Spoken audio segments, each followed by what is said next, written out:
Okay, let's look at a Jayco 274BH, a brand new floor plan.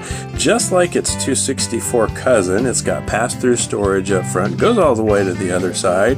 Backing up, we've got a rear kitchen assembly with a refrigerator and a utensil drawer. It's a brand new floor plan, brand new for 2023. Going inside, we have an L-shaped galley area, 12-volt fridge, sofa right across from the TV. 3-burner cooktop, L-shaped kitchen, undermount sink, high-rise faucet in matte black. A 12-volt refrigerator freezer combo. Big fan of the 12-volt fridge. That dinette drops into a bed, and that jackknife drops into a bed if you need it. We have double bunks in the back, 600 pounds up and down, with USB ports in both.